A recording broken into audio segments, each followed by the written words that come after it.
So, housing market and the risk. So we talked a little bit about this already and about how risking works when it comes to mortgages and why the lenders change programs, right? They really change programs when the market starts to change, and it really is based on the appreciation rates when it comes to the homes that are on sale and what's happening in the different neighborhoods. Obviously, here in Hawaii, we've got a very special dynamic, and our property value reduces much less than, say, in other states. In 2022, there was a number of states where there was depression in their home prices of about 20 to 25%. Not as bad as mortgage meltdown, because mortgage meltdown we saw in the 50%, right? 50 to 60% in some neighborhoods. But across the nation, we had about a 20 to 25% depression. Here in Hawaii, though, the houses pretty much stayed the same. And in certain neighborhoods, they were still going up. I mean, I've got clients where we're closing on one right now, but they were trying to look for a home in Kailua, willing to spend, 2.5 and below, and they got beat out for like the last 3 months. We've been pre-approved for like October, and they finally found a property, just last month, and now we're going to closing. But given the right neighborhood, like Kailua, given the right price point, given the right pricing and property, there's definitely still overbidding, and there's definitely still a lot of demand. So what is the consensus of what's going to happen going forward? Well, at any given time, prices can go up, they can go down, or they can stay the same. Here in Hawaii, mostly staying the same as well as going up. Not too many neighborhoods really depressing. And 3 factors go into that. That's going to be inventory, obviously, and then new home starts. When we talk about new home starts, we have 2 different types of new home starts. The first one is going to be housing creations, okay? That is going to be ho'opili, right? New projects coming up, builders building new projects. Everybody knows that ho'opili's in litigation now, right? Yeah, they haven't even finished building, and they've already got anchor screw problems. And we found that out because somebody came to us for a mortgage, and we shopped it around to about 12 different lenders, and nobody will touch it with a 10-foot pole. Bank of Hawaii won't even do it. The only people doing it is First Hawaiian Bank, and they won't even allow brokers to come in. They are only doing it on the retail side. And when we talk about builders, does anybody know why First Hawaiian Bank would be motivated to do these loans where nobody else is doing them? Well, they were the ones that lent the development money. So if they don't sell the homes, how are they going to make their money back, right? So once again, going back to risk, because First Hawaiian Bank is already, in the mix because they gave them whatever it was, $14 million to build. Because of that, if they don't offload these properties, regardless of the litigation, how are they going to make their money back? So that's why, a perfect example, no other lender is willing to take on this risk because the litigation is structural. It's anchor screws. When they built the buildings, they didn't put in the proper screws. Very similar to, say, like when they built the rail and then the wheels came in and they were too small, right? Same guy, obviously working on ho'opili, right? So, I just came up with that one. That was good. But anyway, so that's what they did. So the wrong screws were ordered, and instead of somebody saying, "Hey, this is not going to support a 15-foot story building," they went ahead and put the screws in anyway. Because that's what Hawaii builders will do when they've got millions and millions and millions of dollars on the line. So they haven't even finished their phase building. I think they're on phase 5 now. It's not even built. And they've already got major litigation against the developer. Nobody's going to touch the project except for First Hawaiian Bank because they're inundated with it. And these first-time home buyers with their affordable homes are going to have all of these problems. Same thing happened in Kaka'aka, right? All those buildings shot straight to the sky, and next thing you know, they all went into litigation. And when they were advertised as affordable housing with $300, $400 maintenance fees, their maintenance fees went to $800, $900 overnight, right? So housing starts can be housing creations, like we talked about, and then housing formations. And housing formations are the different things that happen in your life that might cause you to go get housing, like getting married and wanting to get a new house, getting divorced and needing a new house, having another baby and not having enough room in that one bedroom, you need bigger space or what have you. Or of course, we're seeing a lot of now the generational stuff, right? Mom and dad getting too old, needing more care. And then of course now you need a bigger space to accommodate the generational family. So there's a bunch of different reasons why the housing may form, and that's some of the stuff. Demand, so houses that buy or rent, obviously, and then affordability index. The affordability index basically means in any given state, how many incomes per household would you need in order to buy a house, okay? So many states, like South Carolina, you might have a situation where, somebody that makes 80 grand could afford a house, their wife, their kids, all of that stuff, right? Here in Hawaii, in order to afford a $500,000 condo, you need to be making upwards of about $125,000. Or you need your parents to co-sign with you. Do we have the lowest affordability index? We do have the lowest affordability. I think this was going to go, I think this one has the grid on it, so we'll just keep going. We'll see if we run into it. But across the nation, there's a bunch of different types of affordability, and ours is the lowest. It's like below 30%. In fact, when we see the grid, we're going to see that the colors don't even match up because ours is so high. You need at least 2 incomes generally, and many times, especially on the demographic, you may need more incomes than that. That's why you see a bunch of family members coming together to buy one house, and then trying to build it out in a way that works for them. So all of the information that we're going to talk about today did come from these national websites. All right, so when we talk about housing inventory, we all know that it's the number of houses divided by the number of homes available for sale. 6 months is a balanced market. Greater than 6 months is a buyer's market. Less than 6 months is a seller's market. So the reality of it is here in Hawaii is we really, unless you're just not priced well at all, right, and your seller is just MIA, not paying attention, or maybe even the real estate agent is MIA, not paying attention. But for the most part, homes are selling well below the 6 month period. If you see a home for sale for more than 90 days, right, then you've got a situation where something's wrong with that property. Either it's not priced well. Hi, you made it. Come on in. Everybody knows Rosa, right? Hi, Rosa. Hi. Okay, so very few homes sitting for sale, and we've got homes that are not sitting even 24 hours right now, right? There was a unit that came up in the Waikiki Banyan. I don't know if you guys heard about it. 880,000 gone in less than 24 hours, right? I think it was sold prior to them even getting to the table. It was a locations listing.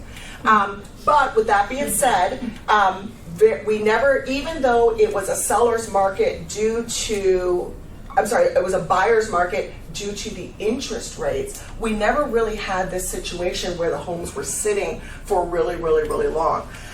When we're looking at homes that are really, really long, could be not priced well, but the other thing is that right now we've got a lot of generational wealth kind of being offloaded, right? Folks that during COVID said either passed away, or they were like, it's time, we've gotten the sign from the universe, it's time to start transferring some of our assets to our kids, or moving in with our kids, or what have you. And then what we ended up seeing was all of that stuff bubbling up to the top. And then now we've got a lot of properties, families that have put maybe 3-4 properties on sale. And they haven't really either kept up with the deferred maintenance, so the homes are coming in with a lot of deferred maintenance, or maybe someone did pass away and they've got a bunch of title problems, right? Or they've got family members on there that are fighting over the assets, so they can't really get clear title. And especially if the person monitoring that property or maintaining that property wasn't keeping up with all the things they needed to, maybe there was a bunch of liens on there, right? Tax liens, federal liens, mechanics liens, anything that you could imagine. So title problems usually will keep it on the market, or not being priced well, or the property just being so dilapidated that you're looking for an all cash offer. But remember, when you're dealing with investors, if the property is dilapidated and needing a bunch of repairs, it doesn't mean that you have to go cash only. There's renovation loans, and I think many of you in this class have attended my renovation loan seminars, but there are renovation loans where the investor can purchase the property, plus go out and get a bid from their contractor. So let's say that they find a property in Wahiwa for $500,000, right? Because it's almost a tear down, and then they go out, they get a contract with their contractor for $200,000. So you've got a $500,000 purchase. You've got a $200,000 contract with your contractor. We add those together. So now it's a $700,000 purchase, or at what we call acquisition cost. Everything gets approved, subject to, so no repairs are made, any of that stuff. And even the appraisal, when he makes the appraisal, he appraises it based on what the value will be. We call that after improved value. And as long as it meets that 700, which in Wahiwa it should, right? Because the homes there are anywhere from about 7 to $1 million now. Can you believe it? We just said $1 million in Wahiwa. I remember the houses were $300,000 and nobody wanted to buy them, right? They're like, Wahiwa, no way. Now they're buying them for $1 million. But anyway, so $700,000, everything is approved subject to, no hammers come out, nothing. At closing, everything happens at closing just like everything else. And then seller goes away with his money.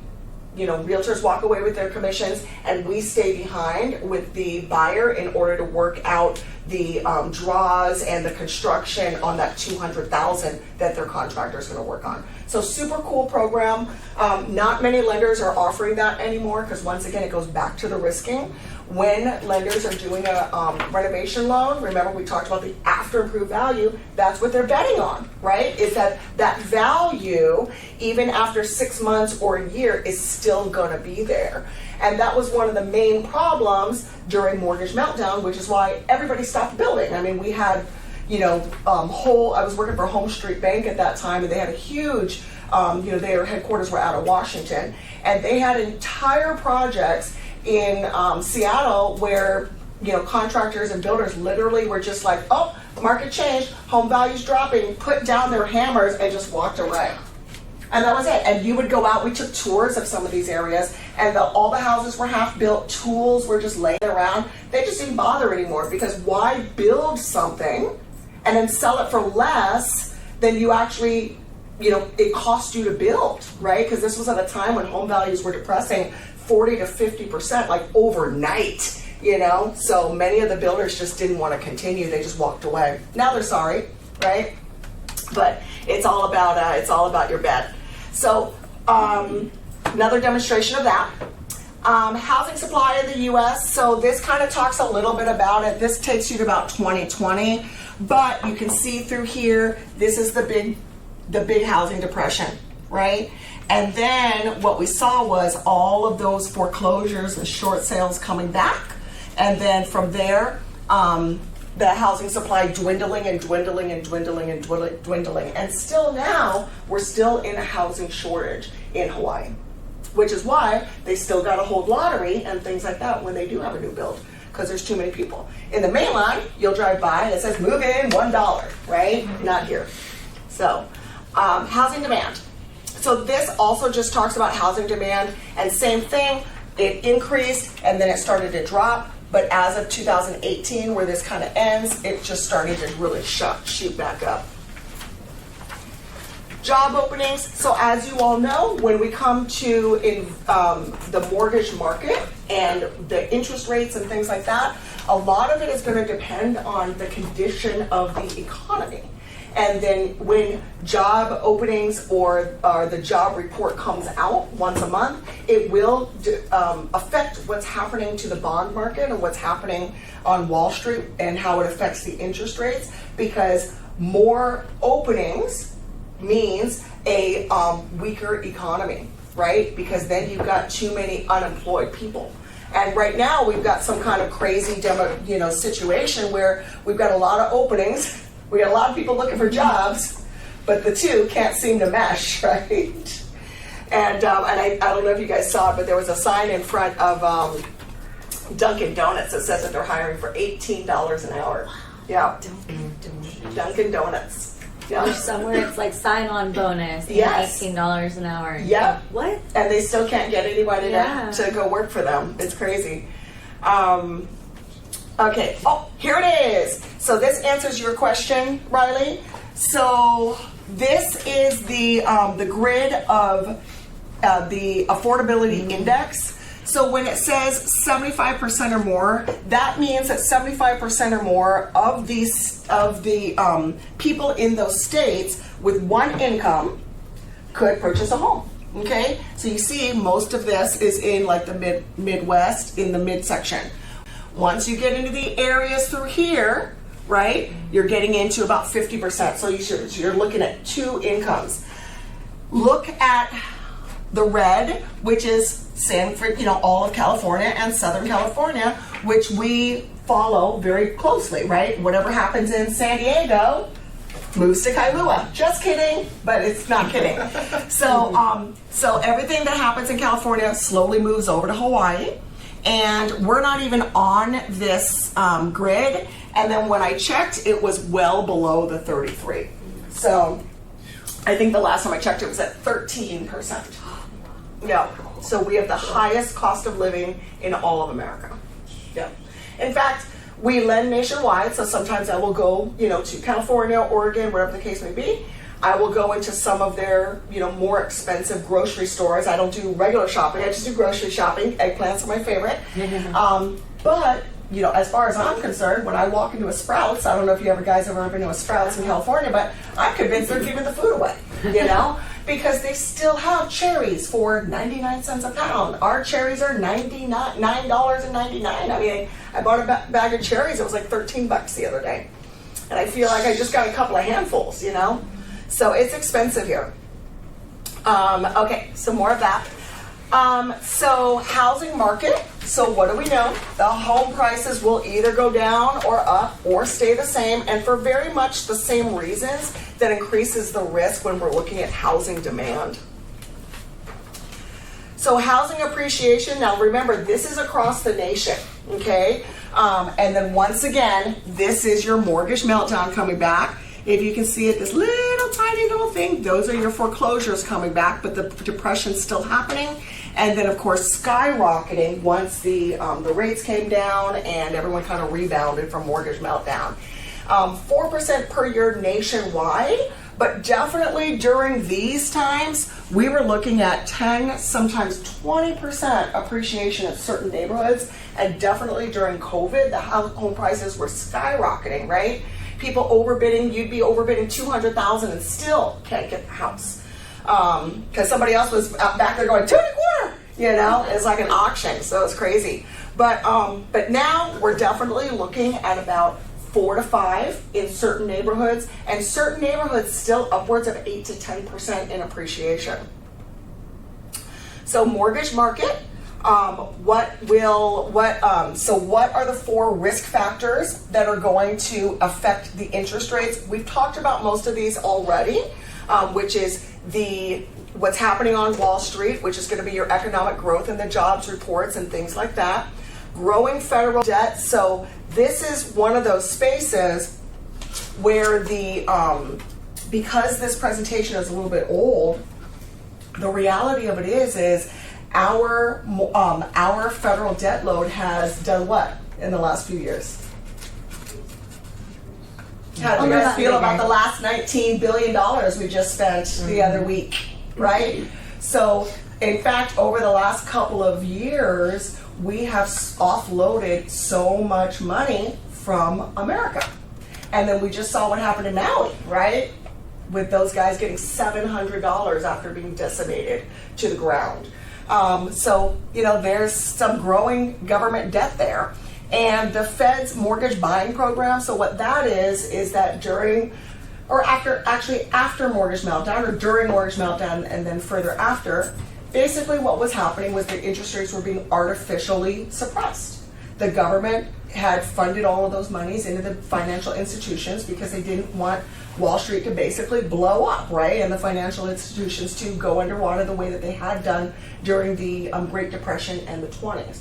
So because of that, they started filtering monies and buying their own bonds. And that's what was keeping the interest rates low. And now, kind of like what happened over the last couple of years is basically like if you've got a Coke and you've been shaking it up, right? And then all of a sudden you take the top off, and that's exactly what happened with our interest rates. It had been in a Coke bottle with them going like this for a long time, and when they finally took the cap off, boom, the rates went straight up. And that's the way that worked. So, money market flow chart. So when we talk about interest rates and bond investors on Wall Street, this is kind of the way it looks. If the bond investor, and the interest rates are a little bit higher now, but if the bond investor purchased that bond on Wall Street for 4%, Fannie Mae, so who knows who Fannie Mae is? Riley. Oh gosh. Freddie Mac are the federal, purchasers of mortgage bond market. That's right. So Fannie Mae and Freddie Mac are the largest purchasers of conventional mortgages here in Hawaii.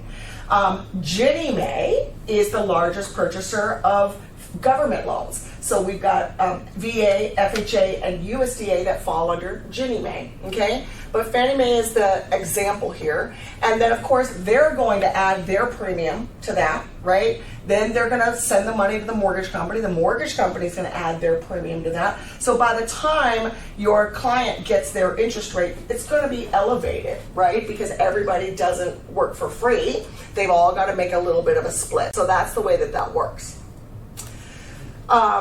Japanese candlestick theory. So the Japanese candlestick theory is a charting process, and it basically is a forecasting model, and it still is the #1 forecasting model in all of the world, actually.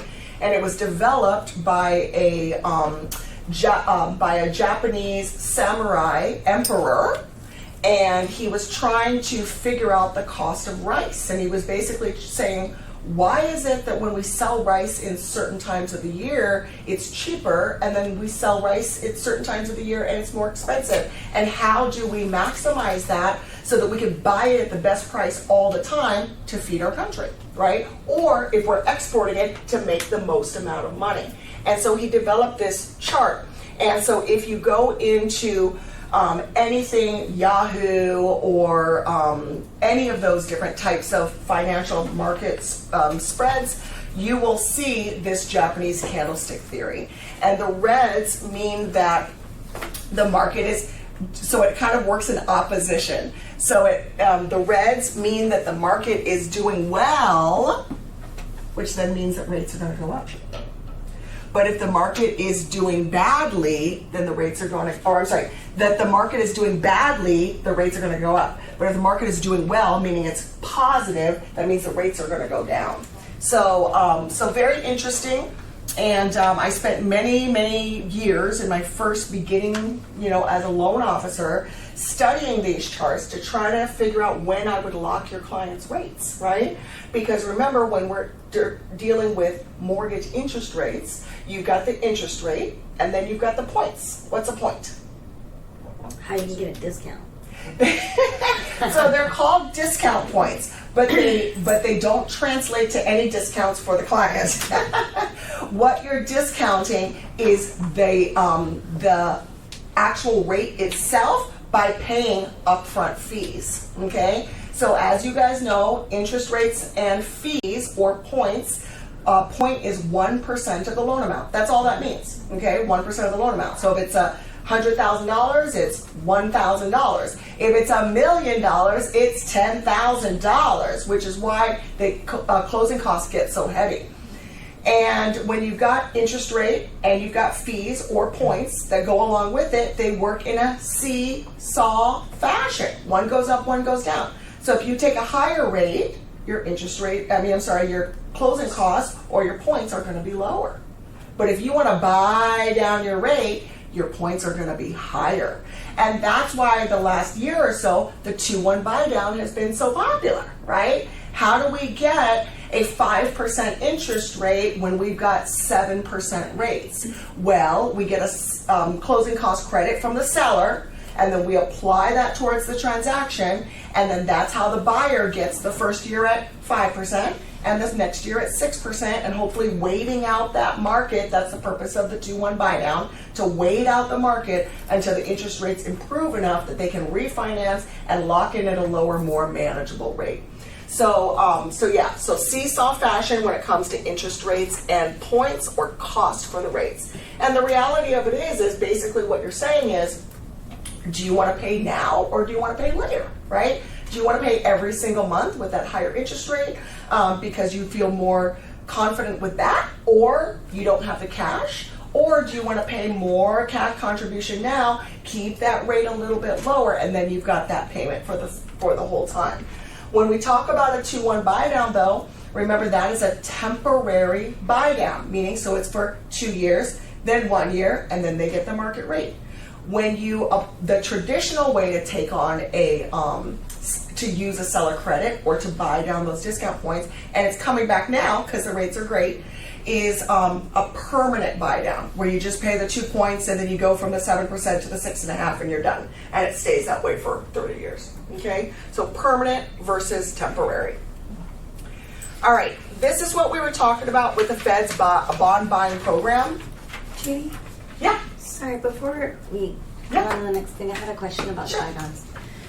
So you remember when you were saying 1 point is 1%? Mhm. So if it was, say $1 million in loan, it would be 10,000. Yes. So when the sellers are doing a 2-1 buy down and they're paying to reduce the points for the 1 or 2 years, right? Are they paying the same amount as 1 point for the 30-year loan that it would be $10,000, or is it proportionate to those 2 years? That's a great question. It's only proportionate to those 2 years. So one of the differences between a permanent buy down is that the buyer is getting that lower interest rate, and it's going to stay that way for 30 years. Mm-hmm. And that's based upon whatever the spread is for that interest rate. When your buyer is doing a temporary buy down with seller's assistance, basically what's happening is that they're not buying down the interest rate at all. What they're doing is they're actually taking in, so let's say that the buyer and the seller pays 3% because it's really going to be more. The buyer is still going to lock in at that 7%. Okay, but what happens is, let's say that the seller is giving that 3%, which would be $30,000, and we're holding it in a little escrow account, just like we hold your taxes and insurances. And every month, when the buyer makes his mortgage payment, a little bit of that money from the seller is released. So the seller is literally subsidizing the mortgage payment for that 2 years. And so the calculation is not going to be the same as a permanent buy down because it's more aggressive. So like, let's say that you paid 3 points. Okay, so let's take the 1 point off the table. Let's say that you paid 3 points. If you did a permanent buy down and you paid 3 points, you might go from 7% to 6.5% for the 30 years. Okay, 0.5% difference, not much, but in the grand scheme of things, here in Hawaii, on $1 million home, that's $600 a month, right? Which is huge. That's a car payment. That's preschool money.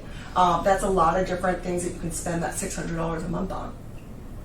When you have a seller buy down, though, it could be that same 3%, and you're going from 7% to the 5%, and then back to the 6%, and then to the 7%. So it's going to be more aggressive, but it's only for the 2 years. But the seller is literally putting a little bit of his money inside the mortgage payment every single month to make up the difference. Thank you. Yeah, does that make sense? Yeah. Okay, cool. All right, so this is just a demonstration of when the feds were buying the bonds and how much that has changed. Virtually, though, now they're almost buying no bonds, which is why the interest rates went way up over the last year. Impact of growing federal debt. So we talked about this a little bit. And then here it says potential of risk of inflation. But what are we battling every single day now, right? Inflation, inflation, inflation. And Hawaii definitely does have it the worst.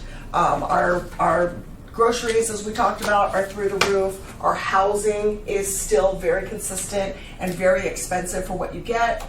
And the interest rates on top of that make it that much worse. So the reality of it is who knows where it will go for us, but you know, as they like to say the words, the new normal, we're definitely kind of in the new normal.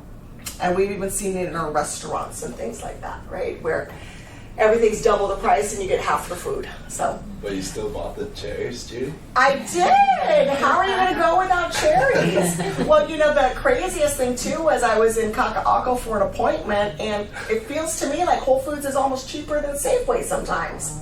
Yeah, so it's kind of flip-flopped, but I think that goes back to the Amazon investment and all of that stuff that happened and the merger that happened. Yeah, but you can't live without cherries or fresh food, right? Or else you just be in the middle aisles of Walmart all the time. Okay, economic growth. So low employment rates, which we actually have high employment rates right now, but we do have a lot of job openings. So we talked about that strangeness. High consumer confidence. So that's one of the things that actually is happening right now across the nation, right? Is folks are scared, right? Especially after the last year or so with home prices being so high, the cost of living being so high, everything, gas being so high, and the salaries are not rising as quickly as they need to in order to, go through all of that. And we see that all of the time when we see those mortgage payments come across, right? And the fact that for a lot of folks the last couple of years, they could not even qualify. So, okay. Political risk, so all of this stuff through here already happened, and we've still got so many problems now. And on top of that, we can add Ukraine, Russia, Afghanistan, which we pulled out of and then went right back in. All of those different things that are happening, across the nation, and it's only kind of getting worse, So we'll see what ends up coming up over the next couple of years, but there's a lot of ideas that we may be headed into a larger battle than we'd like to see. So, okay, this is a demonstration of what inflation could be. 25%. What we can say is that here in Hawaii, it probably went from $1 to $2. Many places across the nation, I think this is a very low estimation. Many places across the nation went up about 50 cents, 50%. I think here in Hawaii, we pretty much doubled.